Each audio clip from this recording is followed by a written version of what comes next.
Les rendez-vous de l'Église protestante unie.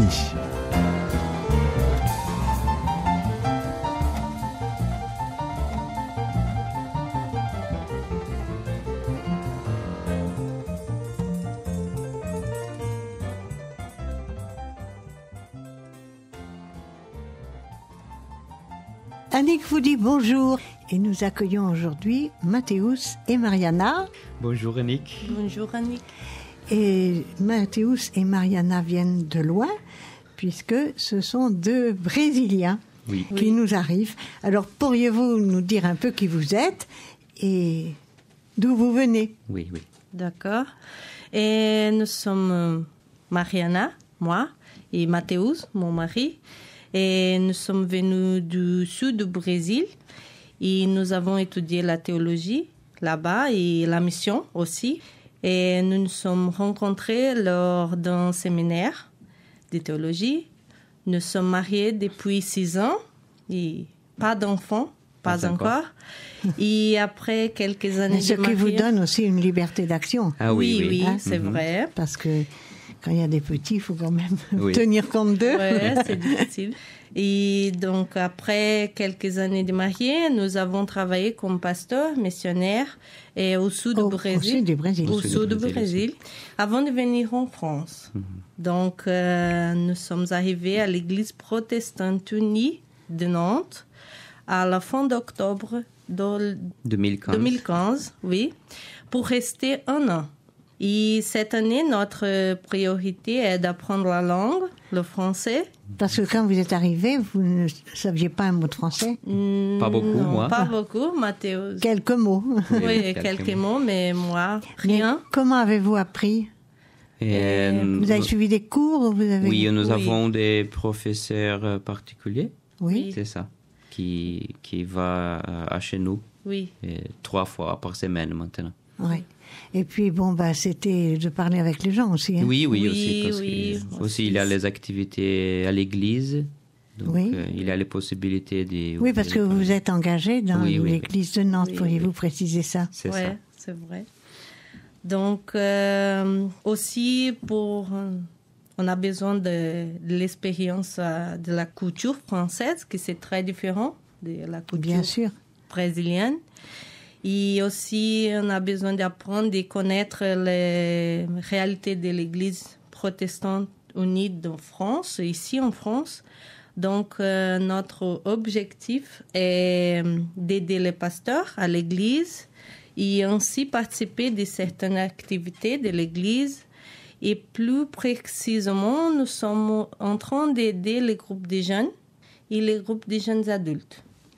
Donc, vous vous engagez peu à peu dans une vie d'église. Oui, voilà. Ça. Mais qu'est-ce qui vous a appelé à venir en France plutôt qu'ailleurs et comment avez-vous compris que Dieu vous appelait à venir ici? Bon, depuis les temps des études de théologie, nous sentions déjà prêts à travailler en dehors de notre pays. Et nous avons même eu des expériences de travail missionnaire d'un voyage international aux autres pays et qui a réaffirmé notre désir. Et donc, nous nous mettons à la disposition de notre organisation à l'Église luthérienne au Brésil et aussi l'organisation missionnaire. Et s'il y avait une possibilité de mission internationale c'est comme notre profil personnel. Oui. Mais vous dépendez en somme de l'église luthérienne de Norvège, si c'est alors, ça. Précisez-nous un peu ça. Je vais arriver là. Oui. Parce qu'en fait, il y a ce partenariat-là entre l'église de Norvège, les sociétés missionnaires norvégiennes et l'église luthérienne au Brésil. Je pense qu'il y a 25 ans. Donc, il y avait des missionnaires norvégiens au Brésil. Et aussi, il y a maintenant un ami qui est brésilien, qui habite en Norvège et travaille à l'église en Norvège. Et qui fait le lien, en somme, entre les deux églises. Oui, donc... qui sont toutes les deux des églises luthériennes. Oui, c'est ça. Et les mêmes organisations norvégiennes, elle a les partenariats avec l'église protestante unie de France. Oui. Donc, c'est maintenant qu'il y a eu l'union entre luthériens et calvinistes, ça a facilité les relations. Ouais. Et donc, vous êtes envoyé, entre guillemets, par l'Église de Norvège. Oui. Et de temps en temps, vous allez faire le point avec cette Église norvégienne. Oui. Pour voir où vous en êtes, comment ça évolue. Oui. Et parfois, ils vont venir en France pour parler avec nous à propos de notre projet. Et puis sans doute parler avec le pasteur de Nantes aussi. Ah oui, c'est ça. Pour voir comment nous, on vous a...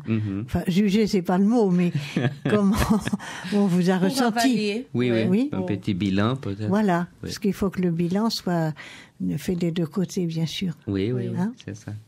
Donc, on peut parler un petit peu à propos de notre travail au Brésil, avant de venir aussi. Donc, le premier travail missionnaire qui nous a été présenté et nous acceptons était de travailler au Brésil, au sud du Brésil, comme tu as parlé, mais dans un contexte de villes très différent de celui qu'on a vécu avant, pendant les études de théologie. Donc là-bas, nous commençons une nouvelle communauté luthérienne et pendant 3 ans, nous étions là-bas, nous avons structuré l'église et travaillé avec les leaders locaux pour continuer cette communauté. Et pendant ce temps, il a été proposé de travailler dans ce partenariat ici, en France, pour l'invitation de la Société missionnaire norvégienne. Donc, nous voyons que cet appel de Dieu pour venir en France est quelque chose dont nous sommes les seuls, mais pas une chose qui c'est seulement dans nos têtes, qui est simplement un désir de venir travailler en France. Mais en fait, c'est une chose qui a été confirmée, et nous croyons, et pour la volonté des 3 organisations qui nous ont appelés en fait pour venir ici, les 3 organisations de 3 différents pays, le Brésil, qui se sont mis d'accord, et France, c'est ça.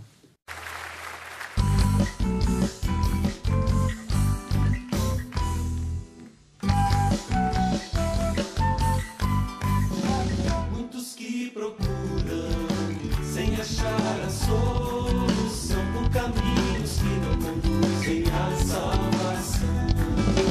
O caminho estreito para muitos pobres ser, mas só em Jesus a verdade e paz podem ter.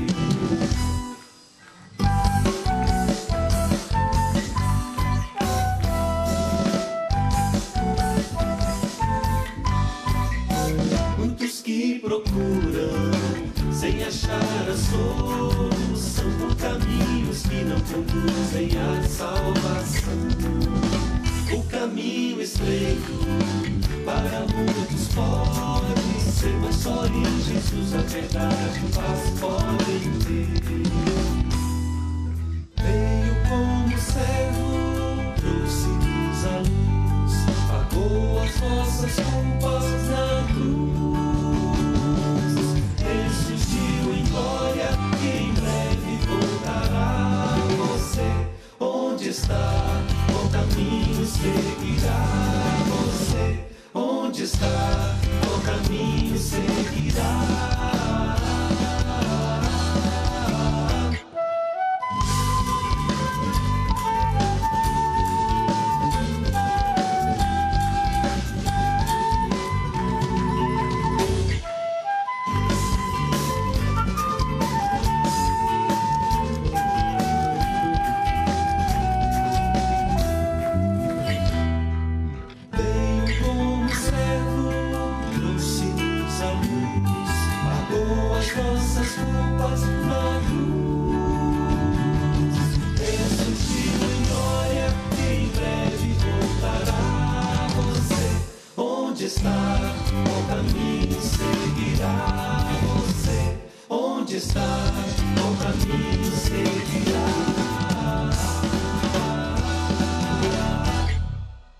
Avec ce chant, Muitos que procuram, le chanteur Expresso Luz nous replongeait dans l'atmosphère du Brésil. Oui, un petit peu. Voilà. Et donc, vous êtes envoyés en mission tous les deux. Qu'est-ce que ça signifie pour vous, être envoyé en mission? Comment est-ce que vous voyez ça? Oui. Et en fait, d'abord, on comprend que chaque chrétien est un missionnaire. Et tous ont été envoyés pour le Christ lui-même. Et on va lire 2 petits textes bibliques qui parlent à propos de ça. Donc, les premières, c'est l'évangile de Matthieu, chapitre 28. Et je vais lire les versets 18, 19 et 20. C'est la fin de l'évangile de Matthieu. Oui, c'est ça. Donc, Jésus s'approcha et leur dit: « Tout pouvoir m'a été donné dans les ciels et sur la terre. Allez donc auprès des gens de toutes les nations et faites d'eux mes disciples. Baptisez-le et au nom du Père, du Fils et du Saint-Esprit. Et enseignez-leur à pratiquer tout ce que je vous ai commandé. Et sachez-le, je vais être avec vous tous les jours jusqu'à la fin du monde. » L'autre passage est tiré des Actes. Oui. Actes des apôtres, et je vais lire les chapitres 1, verset 8. Mais vous recevez une force quand l'Esprit Saint descendra sur vous. Vous serez alors mes témoins à Jérusalem, dans toute la Judée et la Samarie et jusqu'au bout du monde. Donc on croit que chaque chrétien est appelé à témoigner l'amour et le pardon de Dieu pour ceux qui l'entourent ou qu'ils se trouvent, comme il a parlé en premier niveau à Samarie, ou d'aller à toute autre partie du monde, au bout du monde. Et dans notre cas, Dieu nous a appelés à aller un peu plus loin qu'au bout du Brésil. Ouais. Et donc être envoyé en mission est première les rencontres librement et consciemment à l'appel de Dieu qui est fait à chaque chrétien.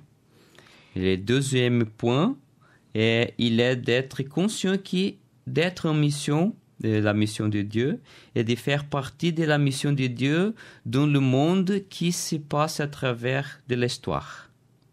Et le troisième point, on comprend que c'est d'apprendre le message d'amour, de paix, de salut, de joie et de grâce, et que nous passons et nous partageons à travers notre propre vie par un témoignage qui est cohérent entre les mots et nos actions.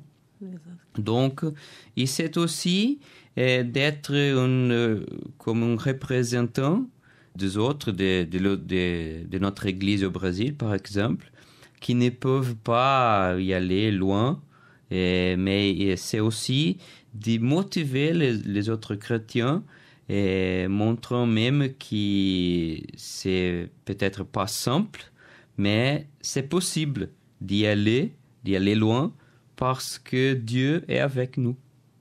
Qu'est-ce qui est le plus difficile dans la mission? Qu'est-ce qui vous a semblé le plus difficile? Pour nous, ici en France, c'est en fait d'apprendre la langue. Oui, c'est l'obstacle de la langue d'abord. Oui, parce que nous comprenons que la mission est entièrement reliée à la communication. Tout à fait. Oui. Et donc être en mesure de comprendre ce que les gens sont faits qu'ils nous disent. Ce qu'ils attendent. Oui, c'est ça. Et en mesure de dire aussi que nous pensons et communiquer clairement le message que nous portons. Et c'est une chose extrêmement importante pour nous. Et qu'est-ce qui est le plus enrichissant? Et c'est très, très riche de connaître les différentes personnes qui viennent de différentes régions. Parce qu'ici à Nantes, on peut trouver les gens de différentes parts du pays, mais aussi les autres étrangers comme nous, les gens qui viennent d'autres pays comme nous. Par exemple. Donc, à l'église, par exemple, on peut trouver les Coréens, oui. les gens de différents pays d'Afrique, il y a les Américains aussi, des autres pays d'Europe. Donc, Et même des régions de France différentes. Oui, les gens de différentes régions. Donc, c'est ça peut être une source d'enrichissement. Oui. Et je pense que c'est la vraie famille de Dieu. Et qu'est-ce qui vous a le plus surpris dans votre travail? Les gens. Oui, les gens aussi. Mais nous sommes très heureux d'y voir qu'il y a un vrai témoignage chrétien avec les gens qu'on connaît. Et nous sommes très heureux aussi de voir qu'il y a l'espoir. Il y a le vrai message du Christ. Et c'est une chose qui marche et peut-être d'y atteindre les différents gens de la société française.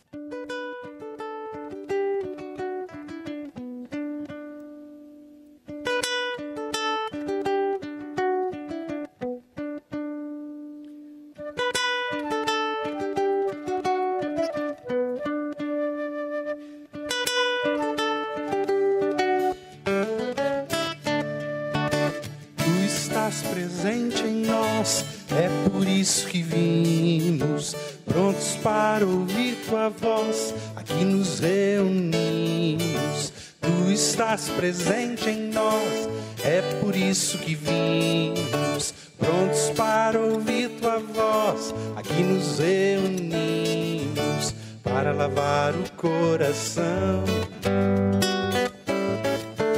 revigorar a nossa fé, erguermos alto nossas mãos, nos assentarmos a teus pés.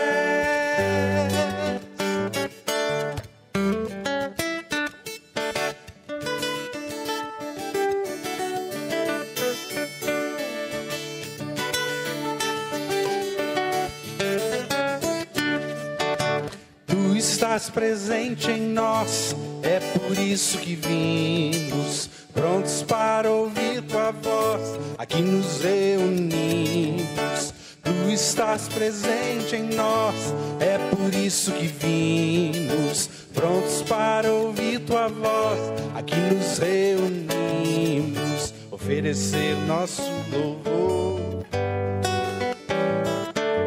como família celebrar teu perdão, o teu amor, teus grandes feitos proclamar.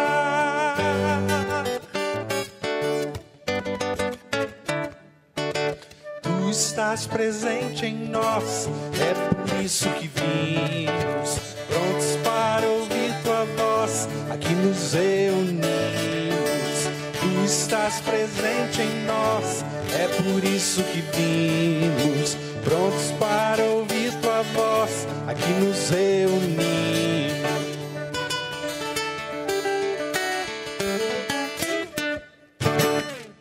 Le chanteur brésilien Jorge Camargo chantait Presença. Presença, oui. Et alors, vous parlez de votre mission, vous êtes missionnaire en Europe, mais est-ce qu'au XXIe siècle, on a encore besoin de missions? Parce que le christianisme est connu dans le monde entier maintenant. Oui. Alors, comment expliquez-vous ça? Bon, on a encore besoin de missions. Oui. En fait, on pense qu'il y a besoin de missionnaires aujourd'hui parce que le christianisme qui est connu de tous est très différent le christianisme des bonnes nouvelles. Le christianisme religion oui, historique, on pense que c'est différent le christianisme comme bonne nouvelle de Dieu. Et vécu aujourd'hui. Oui. Parce que de la Bible, nous comprenons que Dieu aime, il veut avoir une relation directe avec chaque personne. Et donc, Jésus lui-même était Dieu. Il est venu à la terre comme homme. Il a vécu parmi nous. Il est mort sur la croix et notre place, il a ressuscité, nous donnant libre accès à Dieu. Donc, il faut comprendre cet message, cet fact, et parce qu'il y a cette différence de compréhension de la religion, le christianisme et la bonne nouvelle de Dieu. Donc encore, nous avons besoin des missionnaires qui témoignent l'évangile à chaque génération, et parce que tout le monde sache bien que l'amour et la grâce de Dieu est venu en Jésus-Christ. Merci pour votre témoignage à tous les deux et bonne chance dans votre mission. Merci beaucoup, Annick. Au revoir. Au revoir. Au revoir. Et maintenant, je vais vous retrouver avec les nouvelles de la CAT.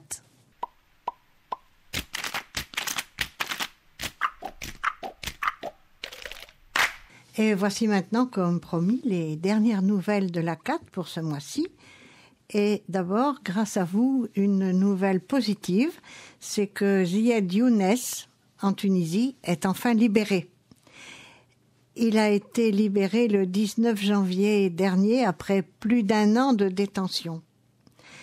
Cet étudiant de 26 ans avait été accusé d'avoir utilisé un pseudonyme lors d'une conversation sur Skype. Alors il avait été arrêté, torturé, placé en détention provisoire sur le fondement de la loi antiterroriste. Et en janvier 2016, le tribunal de première instance de Tunis a estimé que cette accusation ne justifiait pas son maintien en détention. Alors son avocate espère que cette décision va être suivi d'un acquittement définitif. Le procès aura lieu ce mois-ci, en avril. Et dès octobre 2014, la CAT était intervenue en faveur de ce jeune étudiant et avait dénoncé sa situation. Donc nous pouvons que nous réjouir de la libération de ce jeune Tunisien. Maintenant, il y a des nouvelles moins drôles, évidemment. Et on vous demande cette fois-ci d'intervenir pour 2 jeunes étudiants, en somme, de jeunes militants de la République du Congo. Il s'agit de Fred Boma et de Yves Makwambala. Ces 2 jeunes militent pour le mouvement citoyen Lutte pour le changement. Et évidemment, ils sont membres de la plateforme Filimbi, qui signifie coup de sifflet, et qui encourage les jeunes Congolais à accomplir pacifiquement leurs devoirs civiques. Alors, le 15 mars 2015, le régime en place a voulu siffler la fin de match pour eux, pour ces 2-là. En même temps d'ailleurs qu'une trentaine d'autres activistes. Et ils sont poursuivis, notamment pour avoir comploté contre la vie ou contre la personne du chef de l'État.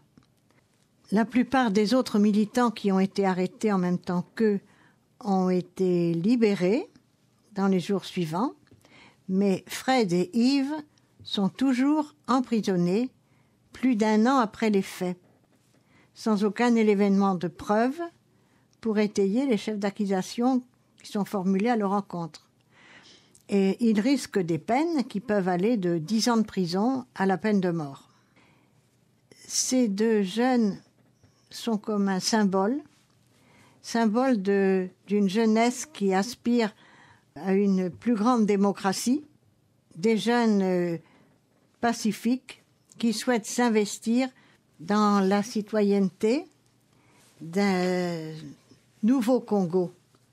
Or, il se trouve que le climat politique est très tendu parce que l'élection présidentielle approche. En novembre 2016, il y aura une élection selon la constitution congolaise. Et Joseph Kabila, qui est là en place depuis 2001, normalement, suivant la Constitution, il doit quitter le pouvoir au terme de son second mandat. Mais évidemment, il essaye par tous les moyens de repousser la date du scrutin et d'étouffer tous ceux qui voudraient s'opposer. Donc, tous les jeunes du mouvement Filimbi font l'objet de harcèlement continu de la part des autorités congolaises.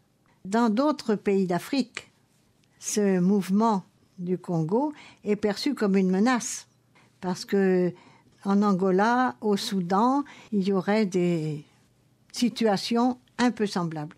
Donc, nous vous demandons d'intervenir en faveur de ces 2 jeunes pour ce mois-ci. Au revoir.